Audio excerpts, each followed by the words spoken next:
अंतर्गत आजचा पुस्तक परीक्षण घेऊन येत आहे स्वाती। नमस्कार। या पुस्तकाचं नाव आहे नाव चालली रे। या पुस्तकाच्या मुखपृष्ठावर उंदीर, कोंबडीचं पिल्लू, मुंगी आणि एक किडा हे सगळ्याच्या वर चित्र काढले आहे आणि मुखपृष्ठावर पण त्यांची चित्र काढले आहे। या पुस्तकामध्ये मुंगी, उंदीर, बेडूक, किडा आणि कोंबडीचे पिल्लू हे सर्वजण एका नदीच्या काठी जातात आणि बेडूक म्हणतो, चला रे पाण्यामध्ये उडी मारूया।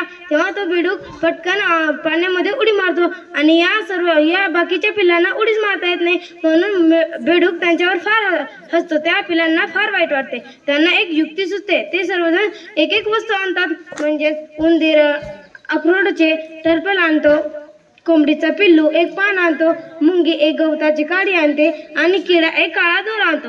त्या वस्तूपासून ते एक जहाज बनवतात आणि ते जहाज पाण्यामध्ये सोडतात व सर्व ते त्या जहाजामध्ये बसतात आणि बेडूक वरी मान काढून त्याच्यावर हसणारच होता, पण तेवढ्यात तो जहाज फार दूर गेला होता। तेव्हा बेडूकला त्याच्यावर फार पछतावा झाला। मित्रांनो, पहिल्यांदा आपण आपली चूक पाहिली पाहिजे, नंतर दुसऱ्याची चूक पाहिली पाहिजे। आपण असंच कोणावर हसायला नाही पाहिजे। आणि हे पुस्तक फार भन्नाट आहे। मला याच्यामधून फार छान माहिती मिळाली। हे पुस्तक तुम्ही पण वाचा आणि तुम्हाला पण आवडेल। धन्यवाद।